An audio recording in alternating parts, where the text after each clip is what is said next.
미국 트럼프 대통령은 왜 중국이랑 관세 정쟁을 시작을 한 거야?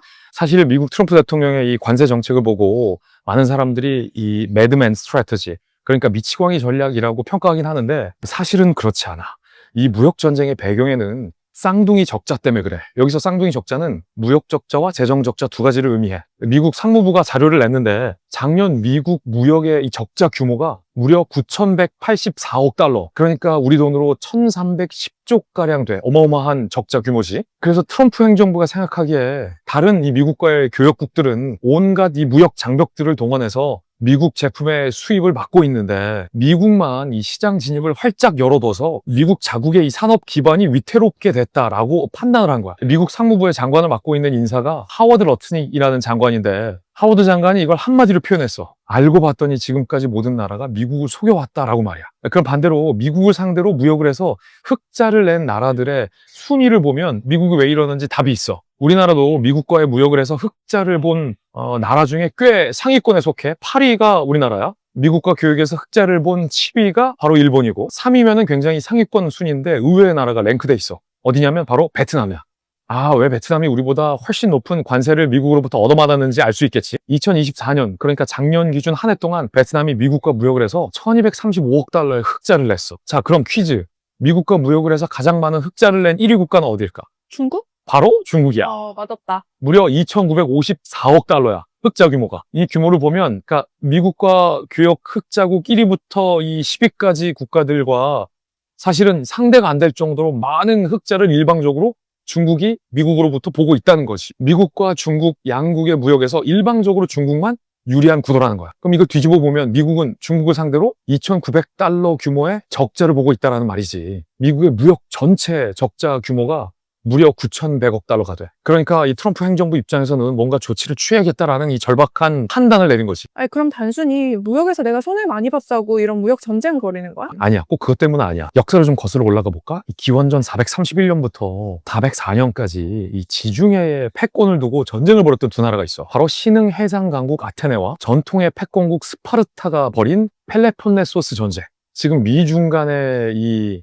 관세 전쟁은 단순히 무역에서 누가 흑자를 보냐, 누가 적자를 보냐의 싸움이 아니라 그때 이 펠로폰네소스 전쟁처럼 패권을 둔 패권 전쟁으로 봐야 한다는 시각이 더 맞아. 당시에 이 많은 이 고대 역사가들은 이 양국의 전쟁을 아테네의 부상이 스파르타를 두렵게 했고 그 두려움이 전쟁을 불가피하게 만들었다라고 후대에 분석하기도 했거든. 이 관세 전쟁의 배경에는 중국의 부상에 대한 이 미국의 두려움 내지는 미국의 위기감이 있다는 거야. 한번 볼까? 지난해 GDP를 놓고 비교해보면 미국이 30조 3천억 달러, 중국은 19조 5천억 달러였어. 그러니까 단순히 이 경제 규모로만 놓고 보면 여전히 미국이 1위, 중국이 2위이고 그 격차도 상당히 벌어지지. 그런데 문제는 이 GDP를 구매력 평가 기준으로 환산을 해보면 미국과 중국의 1, 2위 순위가 뒤바뀐다는 거야.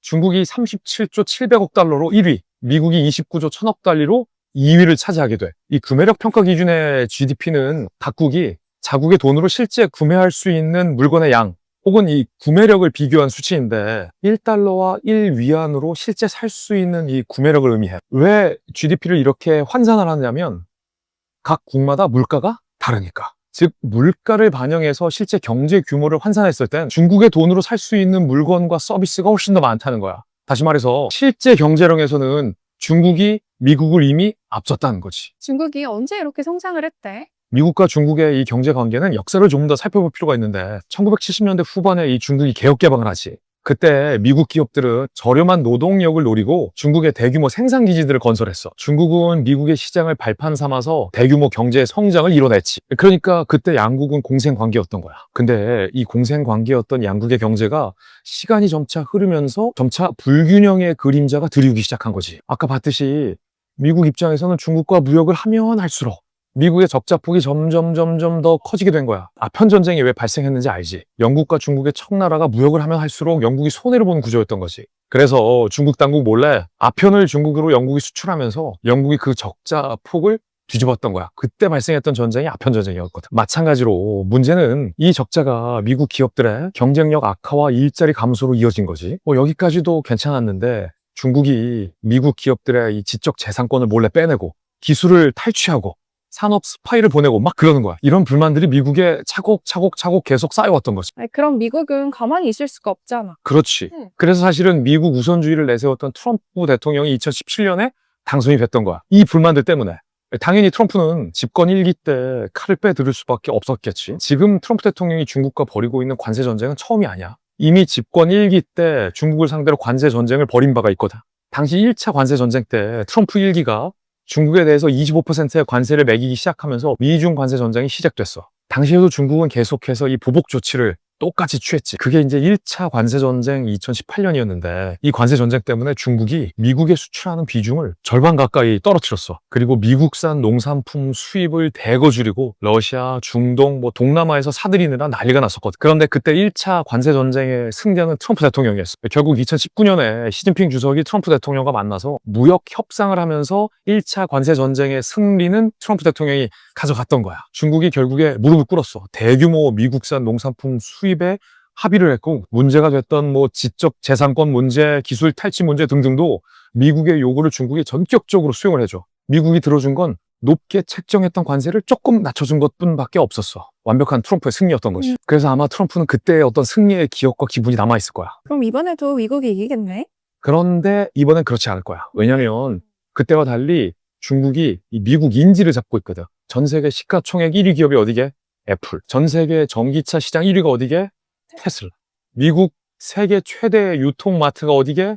월마트. 이 세 기업이 중국 의존도가 엄청나거든. 애플은 제품의 95%를 중국에서 만들고 테슬라는 절반 가까이를 중국에서 생산해. 월마트에서 파는 상품의 60%가 중국산 제품이야. 시진핑은 아주 치명적인 인지를 셋이나 잡고 있는 거야. 거기에 이 트럼프 대통령에겐 시간이 많지 않거든. 벌써 내년이 이 미국은 중간 선거야. 시진핑도 2027년에 연임 여부가 결정된다고 하지만 거기는 공산주의고 미국보다 시간이 많다라는 걸 시진핑 주석은 잘 알고 있는 거지. 시진핑은 인질도 있겠다. 시간은 우린 편이다. 라는 생각을 하고 있을 거야. 한 경제 전문가는 미국인들은 여론에 민감해서 아이폰 가격만 조금 올라도 전 국민이 난리를 치지만 중국인들은 이 자기가 불편해도 말로 표현을 못한다. 그래서 미국이 상당히 불리할 거다라는 전망을 내놓는 전문가들도 있어. 그럼 이번에는 중국이 이기는 거야? 아니야. 또 꼭 그렇지만은 않아. 많은 전문가들은 이 중국 경제의 침체 때문에 미국과의 협상에서 버티기 힘들 것이다 라고도 전망하고, 사실 중국의 이 건설 경기가 침체되어 있고 일자리 실업 문제가 심각한 수준이기 때문에 수출 의존도가 높은 중국이 받는 타격과 피해는 엄청난 수준이다 라고 진단하고 있어. 그걸 잘 아는 트럼프 대통령이 내년 중간 선거 이전에 어떻게든 중국과의 협상에서 성과를 내려 할 것이다 라는 분석도 나와. 그럼 우리나라는 이제 어떻게 해야 해? 그런데 이 틈바구니 속에서 우리나라에게 굉장히 유리한 종목들도 떠오르고 있어. 바로 한국의 배터리, K배터리야. 미국과 중국의 무역이 거의 단절 수준으로 치닫게 되면서 사실은 전 세계 이 전기 배터리를 중국산 배터리에 의존하는 게 크거든. 특히 이 전기차 배터리의 전 세계 60%를 중국이 차지하고 있는데 미국이 아주 높은 관세를 매기면서 이 중국산 배터리가 미국 시장으로의 진입이 차단이 된 거야. 그러면 그 수혜는 고스란히 한국 K배터리로 이어질 수 있다는 거지. 그리고 한국 배터리 3사는 이미 미국에, 유럽에 이 전진 생산 기지와 공장을 만들어 놨거든. 잘 알다시피 미국에 공장이 있으면 한국산 배터리를 하더라도 관세는 0원. 당연히 미국산 배터리보다 한국산 배터리를 미국 시장과 유럽 시장에서 찾게 되겠지. 다음 주부터 한국과 미국의 이 본격적인 관세 협정이 시작되는데 이걸 잘 알고 있는 우리 정부도 우리에게 유리한 측면과 우리에게 불리한 카드를 들고 잘 협상을 해 나간다면 우리에게 유리한 고지를 밟을 수 있는 여지도 많다라는 게 전문가들의 기대야. 여기까지 알면 미국의 트럼프 대통령이 중국을 상대로 왜 관세 전쟁을 벌였는지에 대해서 다 안다고 보면 돼. 오늘은 진짜 어려운 내용이었다. 근데도 쉽게 설명해줘서 고마워요. 다음에 또 봐요.